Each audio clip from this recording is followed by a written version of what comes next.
Gente que cuenta, un podcast de César Zapata y Sobio Tereso.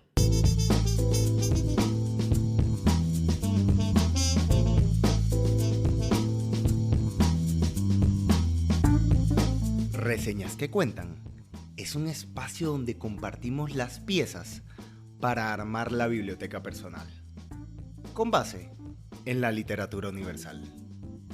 Grandes obras en pocas palabras, con Paula Andrea Marín Colorado.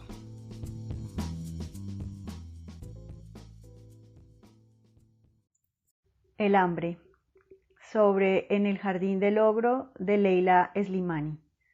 Las personas insatisfechas destruyen lo que las rodea. Leila Slimani, En el jardín del ogro.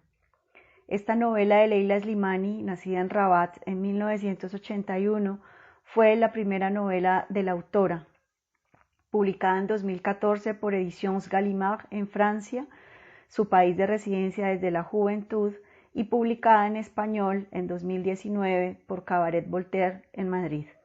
Conseguí la novela por su tema, la adicción sexual femenina, según se lee en la contratapa. ¿Por qué alguien se vuelve adicto al sexo? Como en cualquier otra adicción, sabemos que somos adictos cuando no podemos controlar el impulso recurrente de hacer algo. En el caso de Adele, la protagonista de este libro, su impulso incontrolable es seducir hombres y tener sexo con ellos, sobre todo con desconocidos.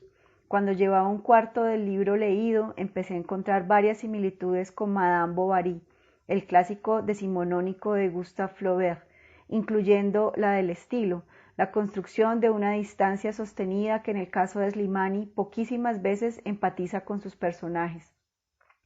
Y así la lectura de la novela de Slimani se volvió aún más interesante. Adele, de padres argelinos, está casada con Richard, un exitoso médico oriundo de una provincia francesa. Tienen un hijo de 3 años, Lucien. Adele no soporta su vida burguesa, pero tampoco soportaba la vulgaridad de la vida en la casa de sus padres. Queda la duda de si Adele fuera francesa y de una clase social más alta, sería distinta, más adecuada. Eterna y satisfecha, Adele buscará en el sexo llenar el vacío que siente en su vida, sentir algo a riesgo de morir en manos de desconocidos que la llevan en muchas ocasiones a actos de abyección, a través de los cuales intenta anularse a sí misma.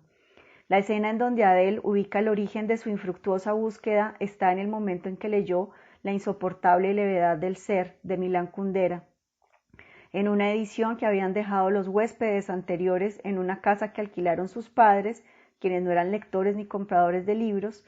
Adele descubre el placer sexual por primera vez leyendo un apartado de ese libro e irá detrás de esa sensación en su vida real. Al igual pues que Emma Bovary, Adele irá tras hombres que la hagan sentir lo que encontró en esa novela leída. Como Emma, Adele no siente amor por su marido ni por su hijo, tampoco afecto por sus amigos, una amiga en realidad, o por su trabajo como periodista. El único que despierta su ternura es su padre, otro eterno insatisfecho por haber dejado su país, pero no le alcanza para salir del iglú en el que vive. Cito un fragmento de En el jardín del ogro. Tuvo un hijo por el mismo motivo por el que se casó, para pertenecer al mundo y protegerse de cualquier diferencia con los demás. Al convertirse en esposa y madre, se rodeó de un aura de respetabilidad que nadie puede arrebatarle. Se construyó un refugio para las noches de angustia y un retiro cómodo para los días de desenfreno.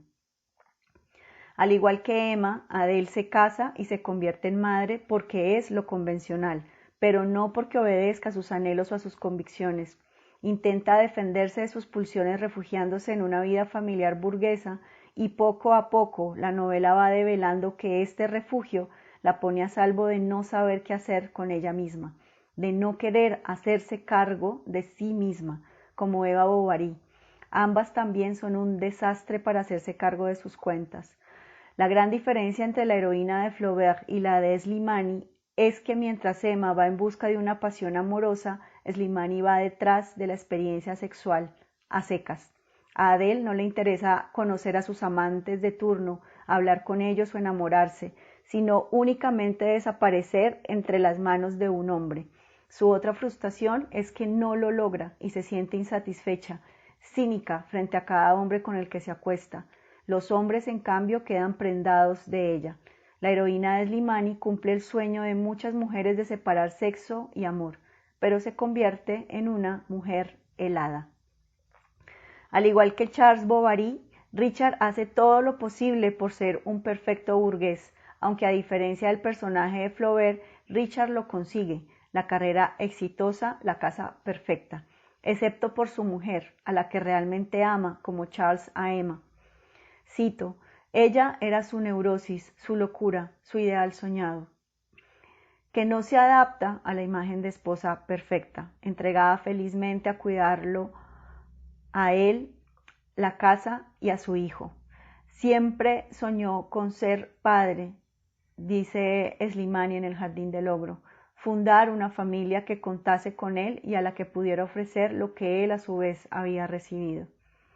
El mayor miedo de Adele, como el de Emma, es que Richard se entere de su otra vida, pero como buenos burgueses, la novela permite entrever que así la verdad esté delante de los ojos de Richard y estalle en cólera al sentirse traicionado, preferirá salvar el plan de su vida perfecta y concentrar todos los esfuerzos en salvar a su esposa, empeñado en comprender su comportamiento como una enfermedad de la que se puede curar. Adele se entregará a los cuidados y a la vigilancia de su esposo.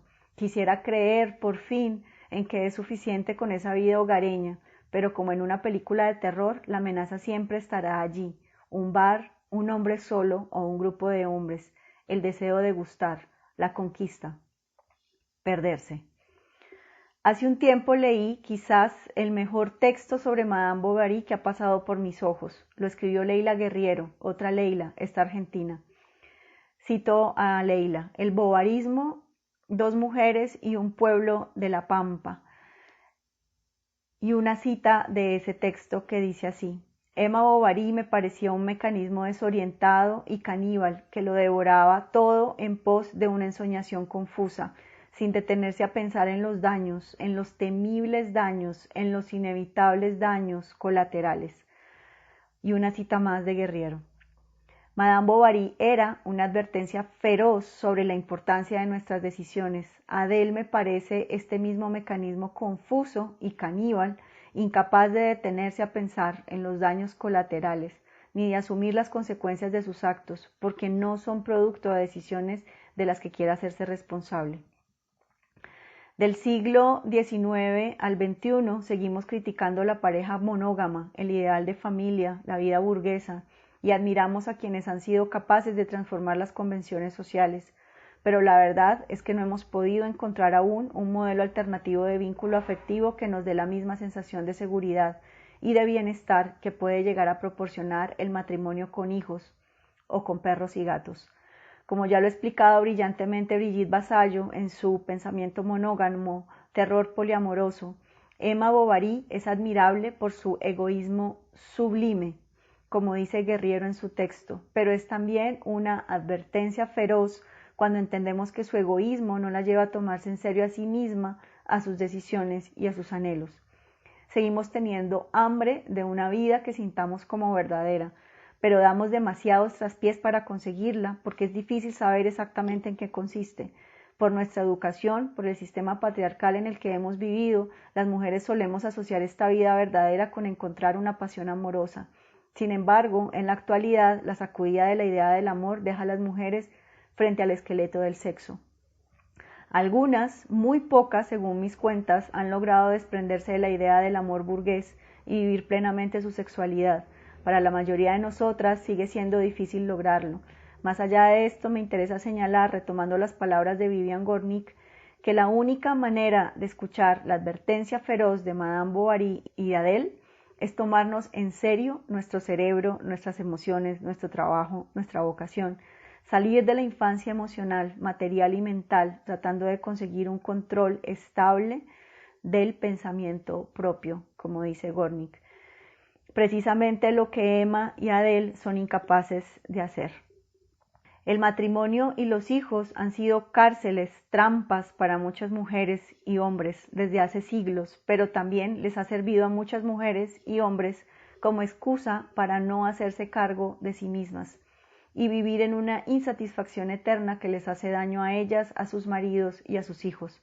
Hace poco leí un libro publicado por la Universidad Diego Portales de Chile en 2019 y editado por, de nuevo, Leila Guerriero, Extremas, en donde aparecen compilados 13 perfiles de mujeres latinoamericanas, escritoras, artistas plásticas, músicas, deportistas, guerrilleras, monjas. Dice Guerriero en el prólogo que ese libro es sobre mujeres que se entregaron a una vocación por encima de todas las cosas. Sin embargo, lo que más me llamó la atención del libro fue darme cuenta de que todas aquellas mujeres que habían vivido en la infelicidad, la tragedia, la pobreza y el olvido habían estado casadas o emparejadas y habían sido madres. La excepción eran una nadadora, mi perfil favorito, una monja y una poeta, de las que no se mencionaban parejas ni hijos y que vivieron esa vocación de la que habla Guerriero con seriedad, entrega. Me gusta pensar que esas 3 mujeres cambiaron las preguntas obsesivas: ¿soy amada? ¿Soy deseada? ¿Por qué quiero hacer realmente? Entendiendo que eso que se quiere hacer lo debemos hacer cada día, debemos elegir hacerlo cada día.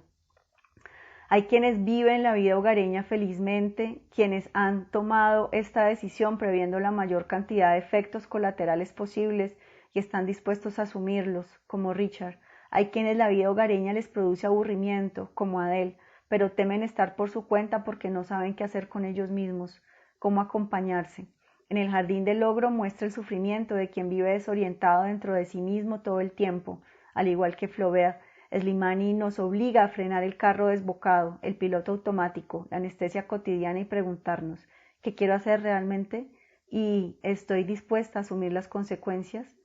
En su libro Cuentas pendientes, de Sexto Piso, publicado en 2021, Vivian Gornick dice a propósito de su relectura de una novela de D.H. Lawrence, Hijos y amantes: el éxtasis sexual no solo no nos devuelve a nosotros mismos, sino que uno debe tener un ser bien armado para saber qué hacer con él en caso de que sobrevenga. La respuesta no está en asumir la vida burguesa sin cuestionamientos, tampoco en entregarse a la búsqueda del éxtasis sexual como un hambriento de sensaciones que vuelve a quedarse famélico después del orgasmo.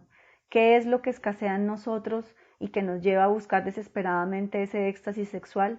La falta de una vida interior, dice Gornick, de tomarnos en serio nuestro ser. Escena 1. Conozco a un hombre y nos gustamos, nos deseamos, pasamos la noche juntos y yo me enamoro, él no. Escena 2. Conozco a un hombre y nos gustamos, nos deseamos, pasamos las noches juntos y yo no me enamoro, él tampoco. Escena 3. Conozco a un hombre y nos gustamos, nos deseamos, no pasamos la noche juntos ni nos enamoramos. Dice Brigitte Vasallo: el deseo, de hecho, es nuestro y no paramos de huir de él para entregárselo a otros. Podemos disfrutarlo, podemos sentirlo intensamente y llenarnos de vida por el simple hecho de estar deseando. Cuando deseamos entrar en la búsqueda desesperada de reciprocidad y el deseo pasa a ser una agonía, si existe la reciprocidad también se puede disfrutar en sí misma, decirle a alguien que la deseas y que esa alguien te conteste que también y brindar por ello y ser felices de la coincidencia, sin más, sin que eso cambie la relación, sin que eso humille ni enaltezca a nadie. Esta es una cita de pensamiento monógamo, terror poliamoroso. Estoy entendiendo que el deseo, como el amor, es algo que también puede decidirse, contrario a todo lo que nos han enseñado, algo de lo que podemos hacernos responsables, porque me afecta a mí y a otro, y algo que no necesariamente se lleva al acto, porque lo más importante es desear, es percibir lo que hacen nosotras, en nosotros, lo que dice de nosotras y nosotros. Gracias a En el Jardín del Logro y a Leila Slimani por esta otra advertencia feroz. Leila Slimani, En el Jardín del Logro, traducción de Malika Mbarek, Madrid, Cabaret Voltaire, 2019. Escuchaste a Paula Andrea Marín Colorado en Gente que Cuenta.